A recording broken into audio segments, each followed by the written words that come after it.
Welcome to the Azerothian Embassy. Now, I want to address any concerns you may have for Fitz's safety. See, he's just fine and back to his grumpy old self. In fact, I have our hunter on his way right now with a much better pet.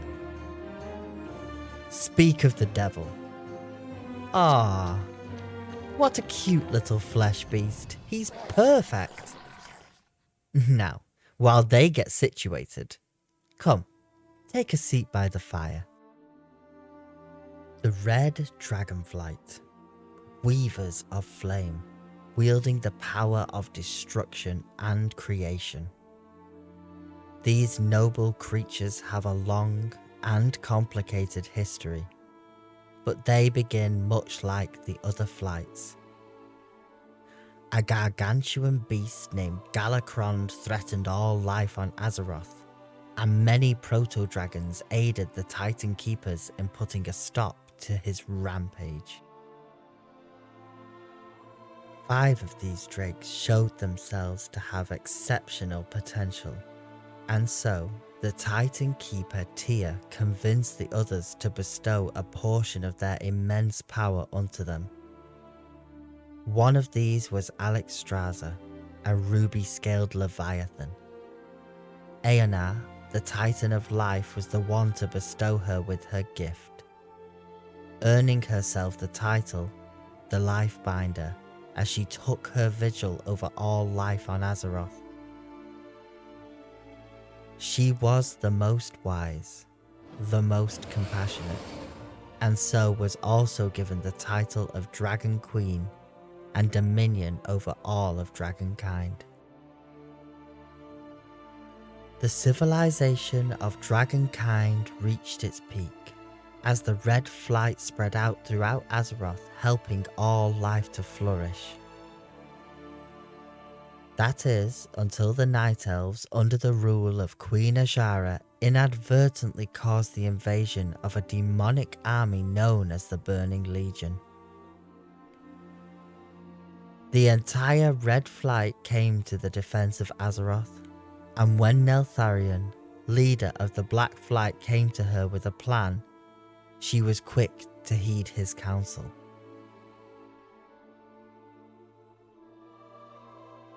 The plan was to create a magical device he would call the Dragon Soul, into which each of the 5 flights would give a portion of their power and use it against the invaders. She poured much of her power into the device without hesitation, and after it was created, Neltharion unleashed it to devastating effect against the Legion. That is, until the dragon's greatest betrayal came about, and Neltharion turned the device also against the mortal defenders and the other dragons themselves. The other flights were helpless against the device's power. The Prime Consort, Corial Straz, was luckily missing when the device was first used, and after he charged into Neltharion. He was completely outmatched, but he did distract the Black Flight's prime aspect for a moment and allow a counterattack. The Blue Flight attacked first, but at a terrible price. The device was completely unleashed, killing almost every blue dragon instantly. Deathwing then fled, leaving the other flights broken and unable to assist in the war any further. Luckily, the mortal races, through sheer force and hard work, managed to push back the invasion. But the effect of this betrayal was devastating to dragonkind. Never again would any of the flights truly recover. The Age of Dragons had ended. The device that was now referred to as the Demon Soul was enchanted, so that no dragon could wield it again. The cost of victory against the Legion was high, and the Night Elves had made a second Well of Eternity. Seeing how much the elves sacrificed, Alexstrasza would give to them a gift. She revealed a single enchanted acorn from Gehenna, the original tree of all trees within the Emerald Dream. After placing it in the potent magical water, it sprung to life, growing to an enormous size, with its great boughs scraping the roof of the world. Nordrassil it would be called, the World Tree, and it would shield the well from prying eyes. The next time we hear of the Red Flight was 1,000 years ago.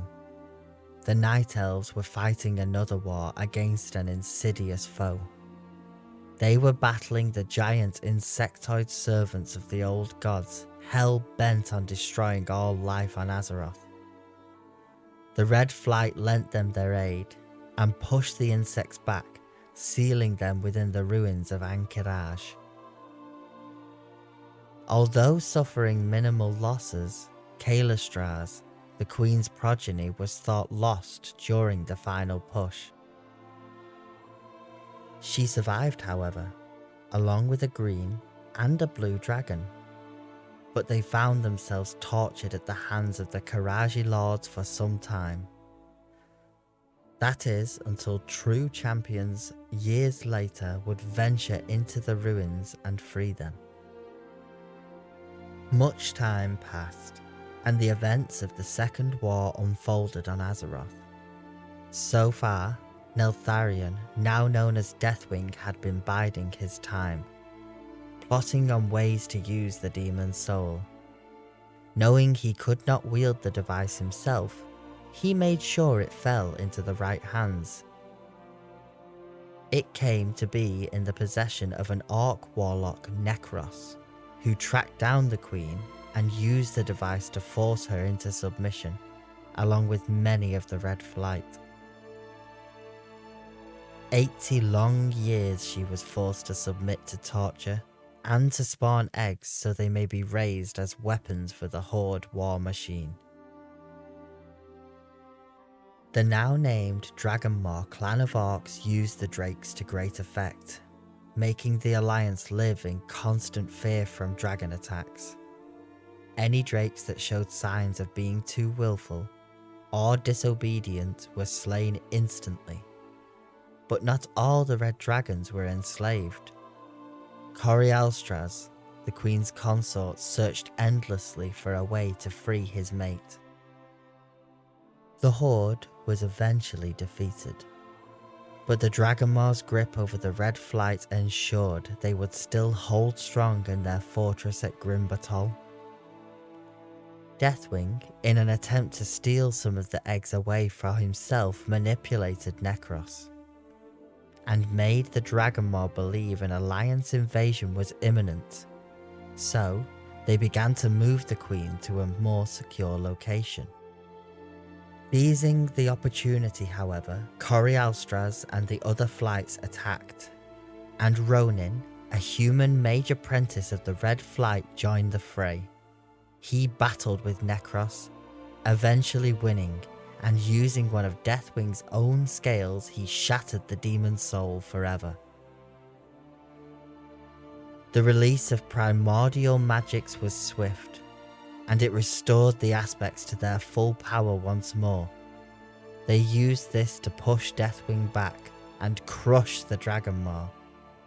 With their queen returned, the Red Flight came out of hiding and took to their duties once again. Some time later, when the Sunwell was shattered, Corialstraz took what energies remained and weaved them into human form, making sure this magic would not fall into the wrong hands. However, he would fall prey to the dark mind control of one of the Lich King's forces. It was 2 members of the Blue Flight that came to his aid and eventually freed him. Decades passed, and the Red Flight forces that were left to guard the cursed Batol began to fall prey to sickness. Some were even going mad and had to be put down by others of their own kind. Further investigations led deep within the mountain, where Sinestra, consort of Deathwing, was in the midst of creating the Twilight Flight, an almost vampiric breed of dragon able to siphon any magics and make them their own. She was eventually defeated, and Batol, like many times before, was abandoned. However, they did not know that even deeper within the mountain fortress slumbered Deathwing, once again biding his time.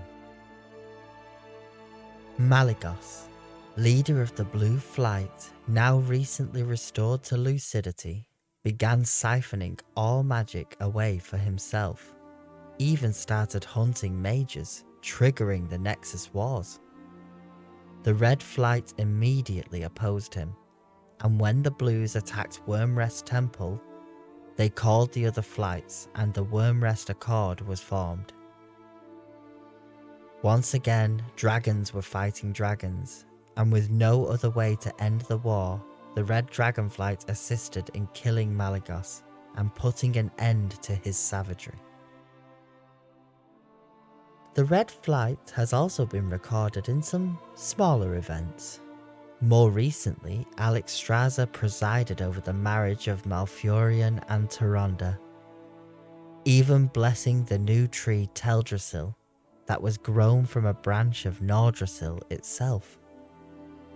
They also stopped the spread of a terrible plague at the Wrathgate and used their mending flames to save those they could. The Red Flight has endured more than most, and even now their compassion and steadfast commitment to protecting life holds. I visited the Vermilion Redoubt myself once, but my allergies to the grass, the fresh air, and the sunlight kind of ruined it for me.